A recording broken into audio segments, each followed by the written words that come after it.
Hello everyone, welcome to Passion Studies.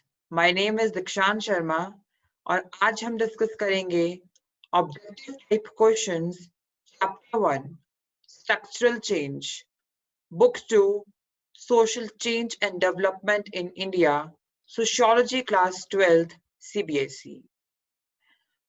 हमने पिछली book के सारे चैप्टर्स के ऑब्जेक्टिव क्वेश्चंस कवर कर लिए थे। अब इस सीरीज में हम बुक 2 को कवर करेंगे। तो चलिए शुरू करते हैं। Question number 1, which of the following refers to the emergence of machine production based on the use of inanimate power resources like steam or electricity? इसका मतलब है कि इनमें से कौन सी डेफिनेशन हमें बताती है कि जब मशीन प्रोडक्शन के ऊपर सारा डिपेंड होता है, जितनी भी मास प्रोडक्शन है वो सारी मशीन प्रोडक्शन के बेस पे होती है, और उस पे हम इनएनिमेट पावर, इनएनिमेट का मतलब जब कोई भी चीज नॉन लिविंग हो उसको हम इनएनिमेट बोलते हैं, जैसे कि स्टीम और इलेक्ट्रिसिटी का यूज होता है, तो उस प्रोसेस को हम क्या बोलेंगे? A industrialisation, B British colonialism, C capitalism, D none of these. So the right answer for this is industrialization. Industrialization एक ऐसी प्रोसेस है जहां पर हर चीज, मैक्सिमम चीजें आपकी मशीन प्रोडक्शन पे बेस होती है, उससे मास प्रोडक्शन होती है, right? We transform from manual work to machine based work, right? So उस चीज को हम बोलते हैं इंडस्ट्रियलाइजेशन।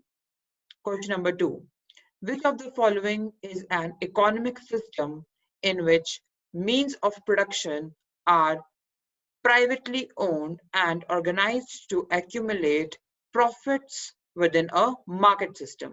इसका मतलब है कि इनमें से कौन सा हमें बताता है कि एक इकोनॉमिक सिस्टम जिसके अंदर प्रोडक्शन है जो वो प्राइवेटली ओन्ड है, वो गवर्नमेंट के हाथ में नहीं है, वो प्राइवेटली ओन्ड है, और वो ऑर्गेनाइज है किस काम के लिए? टू एक्यूमुलेट, एक्यूमुलेट का मतलब इकट्ठा करना profits with in a market system, ताकि उस जो मार्केट सिस्टम है, पर्टिकुलर मार्केट सिस्टम के लिए बहुत ज्यादा प्रॉफिट हो, right?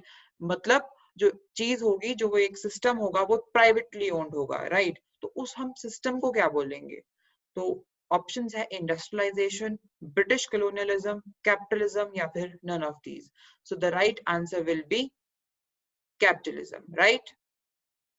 Question number 3, which of the following is a process of social and economic change caused by the removal or reduction of industrial activity in a region? इसका मतलब है कि इनमें से कौन सी प्रोसेस बताती है जिसमें एक सोशल या फिर इकोनॉमिक चेंज कॉज हो बाय द रिमूवल और reduction of industrial activity. Means कोई भी अगर इंडस्ट्रियल एक्टिविटी है जिसमें मशीन प्रोडक्शन बेस्ड है, राइट? तो अगर वो रिमूव हो जाए या फिर रिड्यूस हो जाए एक पर्टिकुलर रीजन में, तो उस हम प्रोसेस को क्या बोलेंगे?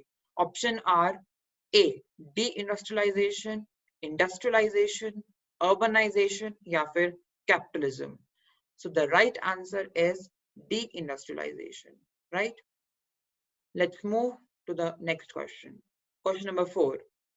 Which of the following refers to a population shift from rural to urban areas? The gradual increase in population of people living in urban areas and the ways in which each society adapts to the change. इसका मतलब है कि इनमें से कौन सी process ये चीज बताती है कि जब पॉपुलेशन शिफ्ट होती है from rural to urban areas, right? From rural to urban areas and increase in population of people living in urban areas, और जब रूरल एरिया से लोग माइग्रेट करेंगे या शिफ्ट करेंगे अर्बन एरियाज को, तो वहां की पॉपुलेशन, अर्बन एरिया की पॉपुलेशन इंक्रीज होगी, right? And the ways in which each society adapts to the change, और इस तरीके से जो सोसाइटी है इस चेंज को अडेप्ट कर लेती है, राइट? तो इस प्रोसेस को हम क्या बोलते हैं? A urbanization, B deindustrialization, C industrialization या फिर D none of these. So the answer is urbanization, A. Urbanization is a process in which people from rural areas migrate to urban areas in search of employment, job opportunities, etc. Right? तो उस तरीके से जो urban areas की population है वो increase हो जाती है. राइट? तो इस प्रोसेस को हम क्या बोलेंगे? Urbanization. Question number 5. Which of the following is the ideology by which a country seeks to conquer the colonies, forcibly settle, rule over, one after another? इसका मतलब है कि इनमें से कौन सी आइडियोलॉजी बताती है जिसमें एक कंट्री दूसरी कंट्री में कॉलोनीज एस्टैब्लिश करती है, मतलब उनके लोग वहां पर रहना स्टार्ट कर देते हैं. फोर्सिबली सेटल मींस वहां पर जबरदस्ती रहना, राइट, रूल करना, राइट. तो उस प्रोसेस या इस आइडियोलॉजी को हम क्या बोलेंगे? Options are A colonialism, B social change, C cultural change या फिर D capitalism. So the right answer, as the name suggests, colonies, right? So इस colonies से हम बता सकते हैं कि it's colonialism, right? एक अगर सबसे बड़ा एग्जांपल देखा जाए तो ब्रिटिशर्स जब इंडिया में आए थे तो उन्होंने भी यही सेम सिस्टम या आइडियोलॉजी अपनाई थी. उन्होंने अपनी कॉलोनीज को इंडिया में एस्टैब्लिश किया, हमें फोर्सिबली उन्होंने हमारे ऊपर रूल किया और finally it was colonialism. Right? ये जो हमने एमसीक्यूज डिस्कस किए, इनमें जो डेफिनेशंस दी है, दीज आर वेरी इंपॉर्टेंट. ये आपको 1 मार्क्स में तो आ ही सकती है, बल्कि आपको 2 मार्क्स के लिए भी पूछी जा सकती है. So make sure that you learn these definitions very nicely. Next question is question number 6, and it is a fill up. The industry began in dash and most of the tea gardens were situated in dash. So the industry began in 1851, right?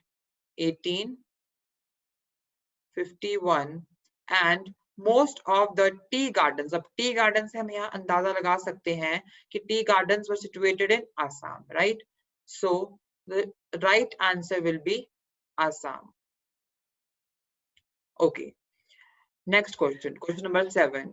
The dash movement strengthened the reality to the national economy. ऐसी कौन सी movement थी जिसने strengthen किया national economy को, the reality to the national economy? So the right answer is Swadeshi movement, right? Swadeshi movement. Swadeshi movement. Fine. Next question. Question number 8. Dash argued that many villages all over India are becoming increasingly subject to the impact of urban influences. किसने कहा था कि maximum villages all over India urban areas की ओर influence हो रहे हैं, right? जो rural area के लोग हैं, right, वो urban areas की ओर जाना चाहते हैं, वो influence हो रहे हैं. किसके लिए? Job opportunities, employment. तो ये स्टेटमेंट आर्ग्यू किया गया था MSA राव के द्वारा. MSA Rao was a great sociologist and professor of sociology. MSA Rao. All right. So the right answer will be MSA Rao. आप MSA राव के बारे में थोड़ा और पता कर सकते हैं, चैप्टर में इनके बारे में दिया गया है, एंड आप एडिशनली भी इनके बारे में सर्च कर सकते हैं. Question number 9. National Planning Commission was started in dash and dash was the chairman, dash was the editor, set up by dash. So National Planning Commission was started in 1939. इसका सही answer है 1939, and dash was the chairman. Pandit Jawaharlal Nehru, right? PT Nehru. Just I'll write shortly, you can write the full spelling. Pandit Jawaharlal Nehru was the chairman. KT Shah, right? KT Shah, I'll again write shortly here. KT Shah was the editor, set up by Indian National Congress, right? Indian National Congress के द्वारा इसको set up किया गया था. तो ये एक fill up था, ये हमें fill करना था. The last question, question number 10. Dash, dash and dash were the trade centers set up by the British government during colonial rule.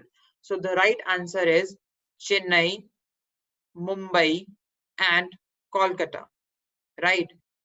You can write the full spellings here. Chennai, Mumbai and Kolkata were the trade centers set up by the British government during colonial rule, right. ये trade centres British के द्वारा setup किए गए थे, इसलिए भी किए गए थे क्योंकि ये एक तो कोस्टल एरियाज के नजदीक थे, राइट, यहाँ पर पोर्ट्स हार्बर्स अवेलेबल थे और ट्रेड इजीली हो सकता था by the water medium, right, by the sea routes. तो यहाँ पर हम इन 10 क्वेश्चंस को फिनिश करते हैं। ये हमारे कुछ क्वेश्चंस थे, objective questions from chapter 1 structural change book 2।